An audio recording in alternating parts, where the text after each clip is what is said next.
တလိမ့်ဆန်တကောင်လိုမျိုးနေရတာကိုနှစ်သက်ခုံမင်းတဲ့လူသားတွေတကယ်ပဲရှိတာလားမေကလာပါပြေးတက်ကြည့်လို့ရေလူသားနဲ့တလိမ့်ဆန်ဆိုတာကအသွင်အပြင်ချင်းလဲကွာတယ်လို့ညံရည်ချင်းလဲကွာပါလေ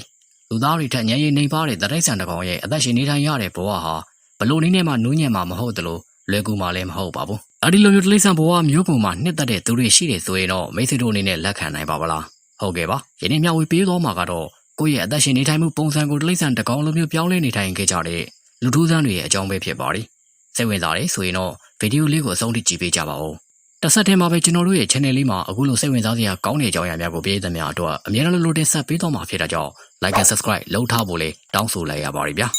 နံပါတ်1အနေနဲ့ကတော့ Lambriski ဆိုတဲ့အမျိုးသားပဲဖြစ်ပါတယ်သူဟာကျသစ်တကောင်ရဲ့ဘဝနေထိုင်မှုပုံစံကိုသဘောကျနှစ်သက်တဲ့သူပါသူရဲ့ကိုလုံးပေါ်မှာကျသစ်အရေးကုန်ဘောကအကွက်တွေလိုမျိုးနေရာစုံတတူးထိုးထားပြီးတော့အဝိမဝေပဲနေတာပဲဖြစ်ပါတယ်မိတ်ဆွေတွေနဲ့မိသားစုတွေနဲ့အပြင်ထွက်တဲ့အခါမှာလဲလေဘင်းကိုတိတ်ဆန်တကောင်လိုပဲတန်ကြိုးခတ်ပြီးတော့ခေါ်ဆောင်သွားစေတာပဲဖြစ်ပါတယ်ဒါလည်းမကားသေးပါဘူးလက်ဟာသူ့ရဲ့သွားပုံလာပုံနဲ့နေထိုင်မှုပုံစံကိုလည်းတကယ်သားရဲ့ကျသစ်တကောင်လိုဖြစ်ဖို့ကြိုးစားခဲ့တာပဲဖြစ်ပါတယ်လူသူမရှိတဲ့အချိန်တွေမှာနေအိမ်ထဲကနေပြီးတော့ကားလမ်းမတွေပေါ်ပြည့်တက်ပြီးတော့ကျသစ်တကောင်လိုအမဲလိုက်တော့တာပဲဖြစ်ပါတယ်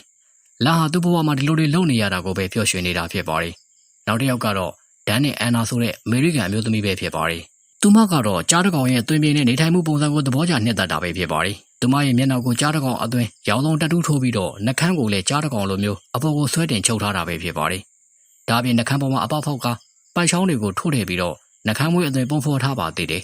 သူမရဲ့သွားတွေကတော့မွေးရပါခြုံထပ်ပြီးတော့ကြားတွေလိုမျိုးအစွဲလေးလဲပါပါတယ်သူမရဲ့လက်သေးခြေသေးတွေကိုလည်းကြားတွေလိုမျိုးအရှိထားတာပဲဖြစ်ပါတယ်ဒန်နီဟာသူမရဲ့နေအိမ်အနီးကတောအုပ်ထဲကိုလည်းအမြဲတမ်းလိုအမဲလိုက်ထွက်လေရှိပါသေးတယ်ဘယ်သူတွေဘာတွေပဲပြောဒန်နီကတော့ဒီလိုဘဝလေးကိုပဲကြီးနဲ့ပျော်ရွှင်နေတာဖြစ်ပါတယ်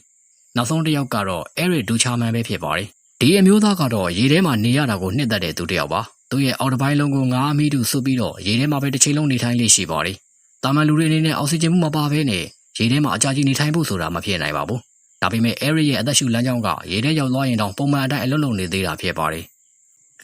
ဒါကြောင့်ပဲလူတချို့ကသူ့ကိုရေသူထီးတကောင်လို့တောင်ပြောကြပါတယ်အဲရစ်ကသူ့ရဲ့ဘဝကိုဒီလိုပြောင်းလဲလာခဲ့တာဟာသူကိုယ်တိုင်ကရေအောက်သမုဒ္ဒရာတွေထဲမှာကူးခတ်သွားလာပြီးတော့ရှင်သန်ရတာကိုသဘောကျနှစ်သက်လို့ပြောခဲ့ပါတယ်။ဘိုင်ဆိုင်ရေအောက်ကပင်လယ်ရေမော်ပင်တွေကိုစားသုံးပြီးတော့တစ်ချိန်လုံးလိုကူးခတ်သွားလာနေရတာကိုပဲသူကခုံမင်တာဖြစ်ပါတယ်။အများစုအနေနဲ့ဒီလိုမျိုးဘဝကိုရှင်သန်ရည်တည်တဲ့သူတွေကိုစိတ်တဆတွေလို့ထင်ကောင်းထင်နိုင်ကြပါတယ်။ဒါပေမဲ့သူတို့ရဲ့ရွေးချယ်မှုနောက်မှာသူတို့ကိုယ်တိုင်အတွက်ခိုင်လုံတဲ့အကြောင်းပြချက်တွေနဲ့အထိပ္ပယ်တွေရှိနေတာဖြစ်ပါတယ်။ဒါကြောင့်တဖြည်းဖြည်းနဲ့လူတိုင်းရဲ့အာရုံစိုက်မှုကိုခံလာရပြီးတော့လူတော်များများကလည်းသူတို့ကိုလက်ခံလာကြပြီပဲဖြစ်ပါတယ်